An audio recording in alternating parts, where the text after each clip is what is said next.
Hello friends, early morning చాలా ఫాస్ట్గా ఏదైనా రెడీ చేసుకుని బాక్స్లో ఇంత వేసుకుని వెళ్ళిపోదామని ఉద్యోగస్తులు అలాగే పిల్లలకి ఏం చేద్దామా అని ఇలా ఆలోచిస్తూ ఉంటారు కదా. నేను దానికోసం ఒక మంచి లంచ్ బాక్స్ రెసిపీ అయితే చూపిస్తున్నానండి. నా స్టైల్లో ఆలూ రైస్ అనమాట. చాలా ఈజీగా, టేస్టీగా, చాలా క్విక్గా చేసేసుకోవచ్చు. మరెందుకు ఆలస్యం, రండి. దీనికోసం నేను ఒక గ్లాసు బియ్యం తీసుకున్నాను. 2 గ్లాసులు నీళ్లు పోసి 4 విజిల్లు వచ్చే వరకు ఉడికించుకొని రెడీగా పెట్టుకోవాలి. నేను 2 బాక్స్ తీసుకెళ్ళడానికి నేను చూపిస్తున్నానండి. దీనికోసం నేను ఇక్కడ ఆలు పెద్ద సైజువే 2 తీసుకున్నాను అనమాట. ఆనియన్ వచ్చి మీడియం సైజుది 1 తీసుకున్నాను. పచ్చిమిర్చి 3-4 పచ్చిమిర్చి వరకు వేసుకోవచ్చు. మళ్ళీ మనం కొంచెం కారం కూడా యాడ్ చేసుకుంటేనే ఈ రైస్ బాగుంటుంది. అలాగే కొత్తిమీర ఒక పెద్ద కట్ట తీసుకొని చిన్న ముక్కలుగా, అంటే మీడియం కట్ట తీసుకొని చిన్న ముక్కలుగా కట్ చేసి పెట్టాను. కొత్తిమీరని ఆలు పైన పొట్టంతా పీల్ చేసేసి ఈ సైజు ముక్కలు కట్ చేసుకుంటే చాలా ఫాస్ట్గా మనం కుక్ చేసేసుకోవచ్చు అనమాట. మరీ పెద్దవి కాకుండా మరీ చిన్నవి కాకుండా నేను చూపిస్తున్న విధంగా ఇంత చిన్న సైజులో కట్ చేసుకుంటే సరిపోతుంది.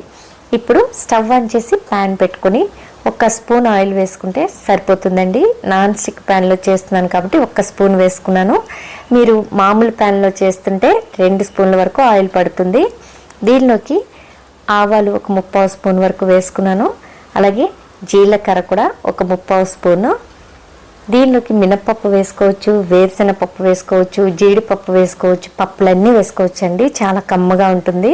నేను మినపప్పు, జీడిపప్పు కూడా వేసేసి కొంచెం వేయించిన తర్వాత కరివేపాకు యాడ్ చేసుకుందాం. జీడిపప్పు కొంచెం గోల్డెన్ బ్రౌన్ కలర్లోకి వచ్చేస్తున్నాయి అనగా కొంచెం కరివేపాకు యాడ్ చేసుకుందాం. అప్పటి వరకు మీడియం ఫ్లేమ్లోనే స్టవ్ని ఉంచుకొని ఇవన్నీ చక్కగా వేగేలాగా వేయించుకోవాలి. ఇప్పుడు 1-2 రెబ్బల కరివేపాకు ఆకులు వేసాను. ఇవి కూడా కొంచెం వేగనిద్దాము. ఈ రైస్ నేను చెప్పిన విధంగా మీరు ఒక్కసారి ప్రిపేర్ చేసుకొని చూడండి, చాలా నచ్చుతుంది. రెగ్యులర్గా చేసుకుంటూ ఉండొచ్చు, వీక్లీ 1 or 2 అయినా కూడా. దీనిలోకి సన్నగా కట్ చేసి పెట్టుకున్న ఆనియన్స్ కూడా వేసి 1 నిమిషం పాటు వేయించుదాం. ఇలా వేగిన తర్వాత మనం పచ్చిమిర్చి కూడా కట్ చేసి పెట్టుకున్నాం కదండి, పచ్చిమిర్చి కూడా వేసేసుకుందాం. మీరు లంచ్ బాక్స్లోకి పిల్లలు ఎక్కువ ఘాటు తినలేరు అనుకుంటే పచ్చిమిర్చి తగ్గించుకొని కలర్ మంచిగా ఉండాలంటే కారం ఎక్కువ వేసుకోండి. పర్వాలేదు అనుకుంటే పచ్చిమిర్చి ఎక్కువ వేసుకొని కారం తక్కువ వేసుకోండి. ఇవి 2 మనం అడ్జస్ట్ చేసుకోవడమే. పచ్చిమిర్చి వేసిన తర్వాత 1 నిమిషం పాటు బాగా వేగనిచ్చి మనం రెడీగా కట్ చేసి పెట్టుకున్నాం కదా ఆలు, ఇవి కూడా వేసేసుకోవాలి. ఈ ఆలు ఒకసారి కలిపిన తర్వాత ఎప్పుడైనా సరే ఆలు రైస్ కానీ ఆలు కర్రీ కానీ ఆలు చాలా ఫాస్ట్గా కుక్ అవ్వాలంటే కొంచెం సాల్ట్ వేసుకుంటే చాలా ఫాస్ట్ కుక్ అవుతుందండి. రైస్ మొత్తానికి వేసుకున్నా పర్వాలేదు ఆలు రైస్కి, లేదంటే ఈ ఆలు వరకు సరిపడా అయినా సరే సాల్ట్ ఇప్పుడు వేసుకోవచ్చు. కొంచెం పసుపు వేసుకుంటే చాలా ఫాస్ట్గా కుక్ అయిపోతాయి అన్నమాట. ఆలు మీడియం ఫ్లేమ్లోనే ఉంచుకొని మనం ఒక పక్కన రైస్ కుక్ చేసుకుంటూనే ఇవి కలుపుకుంటూ ఒక 2-3 నిమిషాల్లో అయితే ఆలు చక్కగా ఉడికిపోతుందండి. ఇక్కడైతే చూడండి, నాకు విజిల్స్ వచ్చేసాయి, రైస్ రెడీ అయిపోయింది. చక్కగా ఈ విధంగా రైస్ కుక్ అయిపోయింది కదా. దీన్ని ఒక ప్లేట్లోకి తీసుకుందాం. ఈ రైస్ చూడండి చక్కగా ఇలా పొడి పొడిలాడుతూ ఉండాలన్నమాట. ఉండాలంటే నేను మామూలు రైసే తీసుకున్నానండి. ఇవి మామూలు ఇంట్లో మనం రెగ్యులర్గా వాడుకునే రైస్, బాస్మతి రైస్ కాదు. వీటిని 1 గ్లాసు రైస్కి 2 గ్లాసులు నీళ్లు పోసి ఉడికిస్తే ఇంత చక్కగా పొడి పొడిలాడుతూ రైస్ ఉంటుందన్నమాట. దీన్ని వేడిగా ఉన్నప్పుడే మనం 2 బాక్సులకు అనుకున్నాం కదా, చక్కగా ఈ ప్లేట్లోకి తీసేసుకోవాలి. ఈ కర్రీ అయిపోయేలోపు ఈ రైస్ కొంచెం ఆరి ఉంటుందన్నమాట. మరీ వేడి మీద వేసేసుకోకూడదండి. ఎంత పలుకుగా ఉడికిన రైస్ అయినా ముద్ద అయిపోతుంది అనమాట. కాబట్టి కొంచెం ఆరిపెట్టుకోవాలి. ఇక్కడైతే ఆలు చూడండి ఆల్మోస్ట్ కుక్ అయిపోయింది, చూసారా. ఇప్పుడు ఈ స్టేజ్లో మనం ఒకసారి ఈ ఆలుని కావాలంటే చెక్ చేసుకుందాం. చూడండి, నేను ఒక పీస్ని ఇలా కట్ చేస్తే చక్కగా ముక్క ఉడికింది, చూసారా. ఇప్పుడు మనం దీనిలోకి రుచికి సరిపడా, ఇందాక సాల్ట్ ఎక్కువ వేసుకుంటే ఇప్పుడు వేసుకోవద్దు, లేకపోతే ఇప్పుడు కొంచెం సాల్ట్ వేసుకోవాలి. రైస్కి సరిపడా కొంచెం కారం, ధనియాల పొడి కూడా వేసాను. ఈ రైస్కి మొత్తానికి సరిపడా ఇప్పుడు కారం, ధనియాల పొడి, ఉప్పు కావాలంటే ఉప్పు వేసుకొని చక్కగా కలిపేసుకోవాలి ఒక 2 నిమిషాల పాటు. మళ్ళీ ఇవన్నీ వేసిన తర్వాత కలుపుతూ ఇలా ఒక 2 నిమిషాల పాటు కుక్ చేసుకుంటే బాగుంటుంది, టేస్టీగా ఉంటుంది అనమాట. ఈ మసాలా కారం అన్నీ కూడా ఆలుకు పడతాయి. ఇప్పుడు మనం ప్లేట్లోకి తీసి పెట్టుకున్న ఈ రైస్ అంతా కూడా ఈ ప్యాన్లోకి వేసేసుకోవాలి. చూడండి, ఇంకా వేడిగానే ఉంది రైస్, బాగా పొగలు వెళ్తూ ఉంది కదా.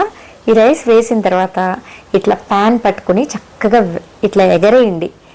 అప్పుడు ఆలు రైస్లోకి చక్కగా మిక్స్ అవుతుంది. ఫస్ట్ వేడి మీద ఉంటాయి కదా రెండు, మనం గరిటె పెట్టకుండా ఇలా ఒక 30 సెకండ్స్ పాటు బాగా ఇట్లా ఎగరేస్తే ఆల్మోస్ట్ అన్నీ మిక్స్ అయిపోతాయి అన్నమాట.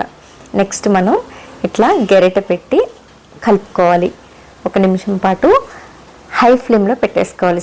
ఫ్లేమ్ని 1 నిమిషం చాలండి. 1 నిమిషం పాటు హై ఫ్లేమ్లో పెట్టేసుకొని ఇలా కలుపుకుంటూ ఉంటే ఈ ఆలు, ఈ కారం, ధనియాల పొడి, ఉల్లిపాయ ఫ్లేవర్స్ అన్నీ కూడా రైస్కి చక్కగా పట్టుకుంటాయి అన్నమాట వేడి మీద.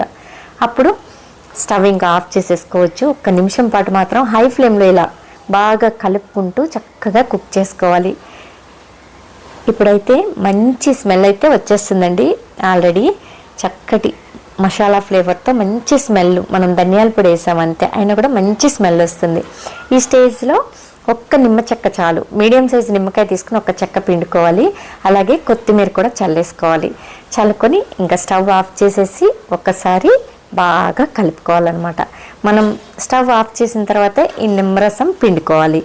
ముందు హై ఫ్లేమ్లో మనం కుక్ చేసేసుకున్నాం కదా, ఇప్పుడు నిమ్మరసం పిండేసుకొని ఇంకా స్టవ్ ఆఫ్ చేసేసుకొని చక్కగా ఇలా కలిపేసుకున్నామంటే మంచి లంచ్ బాక్స్ రెసిపీ అండి. ఒకసారి మీరు నా స్టైల్లో ట్రై చేసి చూడండి, మీకే తెలుస్తుంది. అద్భుతమైన రుచితో చాలా బాగుంటుంది అనమాట.